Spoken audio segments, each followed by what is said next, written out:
ಹೌದು. ಕೇವಲ ಮನ್ಮಥನಿಗೆ ಅಪ್ಪ ಇರುವಂತಹ ಉದ್ದೇಶದಿಂದಲ್ಲ ತಾನೆ. ಕಾಮನೆ ಎನ್ನುವುದು ಮನಸ್ಸಿನಲ್ಲಿ ಹುಟ್ಟಿಕೊಡುವುದು. ಹೌದು. ಅಂತಹ ಕಾಮಕ್ಕೆ ಪಿತ ಯಾರು ಅಂತ ಕೇಳಿದ್ರೆ ನೀವು. ಅದರ ಅರ್ಥ ಏನು? ಅಂತರಂಗದಲ್ಲಿ ಯಾವುದೊಂದು ಆಸೆ ಹುಟ್ಟಿಕೊಂಡಿತು ಅಂತಾದ್ರೆ ಕಾಮಜನಕ ಎನ್ನುವುದೇ ಕೊಂಡಾಡುವ ಕಾರಣವೇ ನಿಮ್ಮನ್ನು. ಹೌದು ದೇವರೇ, ನಿಮ್ಮಲ್ಲೊಂದು ಕೇಳಿಕೆ. ಏನೇ? ನನ್ನ ಅಂತರಂಗದಲ್ಲಿ ಒಂದು ಆಸೆ ಹುಟ್ಟಿಕೊಂಡಿದೆ. ಆ ಆಸೆ ನೀವು ನಡೆಸಿಕೊಡ್ತೇನೆ ಎನ್ನುವುದಾಗಿ ನನಗೆ ಭರವಸೆಗೆ ಮಾತು ಕೊಡಬೇಕು. ಹಾಗಾದ್ರೆ ನನ್ನ ಮೇಲೆ ನಂಬಿಕೆ ಇಲ್ವಾ ನಿಮಗೆ? ನಂಬಿಕೆ ಪ್ರಶ್ನೆ ಅಲ್ಲ, ಮತ್ತೆ ಒಂದು ವಿಶ್ವಾಸಕ್ಕೆ ಬೇಕಾಗಿ, ಧೈರ್ಯಕ್ಕೆ ಬೇಕಾಗಿ. ಹೌದಾ? ನಿನ್ನ ಮನಸ್ಸಿನ ಆಸೆ ಏನುಂಟು ಅದನ್ನು ನಡೆಸಿ ನಾನು ಕೊಡ್ತೇನೆ. ಏನಾಗಬೇಕು? ಇದು ದೇವರೇ, ನನ್ನ ತಮ್ಮನ ನೋಡುವಂತ ಆಸೆ ನನಗೆ. ನಿನ್ನ ತಮ್ಮ? ಹೌದು. ಯಾರಪ್ಪ?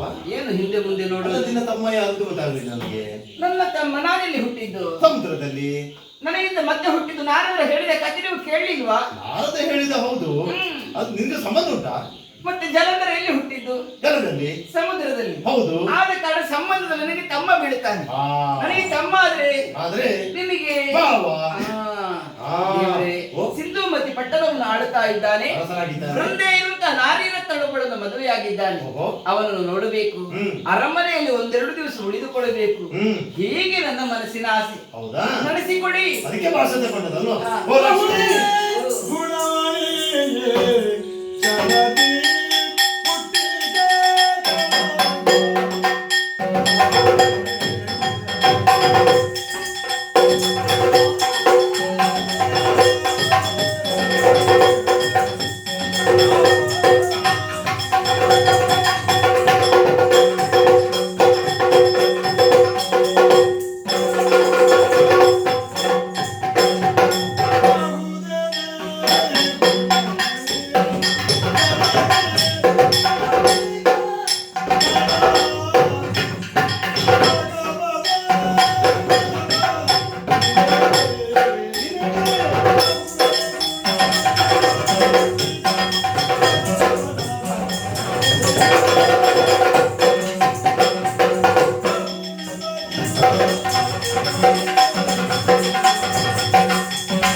ಜಲದಲ್ಲಿ ಹುಟ್ಟಿದ ಕಾರಣ ಜಲಂಧರ ನಿನಗೆ ತಮ್ಮ.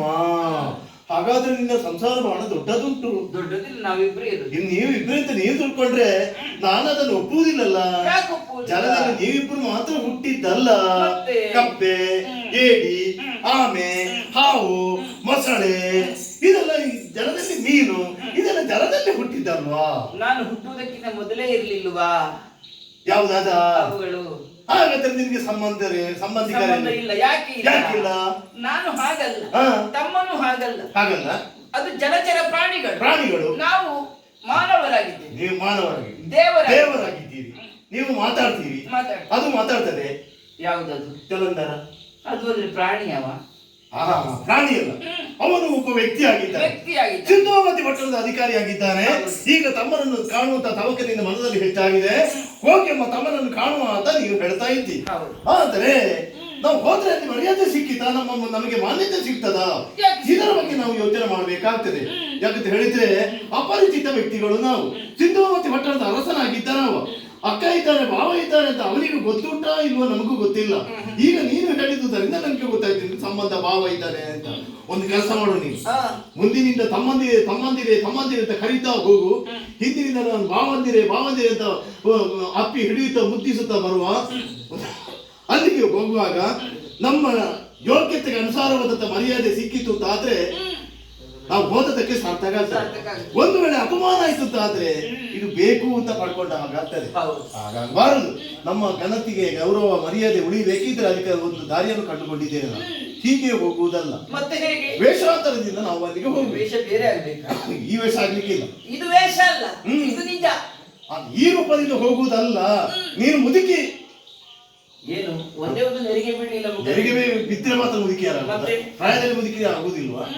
ವಯಸ್ಸಿನ ಸಂಬಂಧದಲ್ಲಿ ಮುದುಕರ ಆಗುದಿಲ್ವಾ? ಹಾಗೆ ಹೇಳಿ.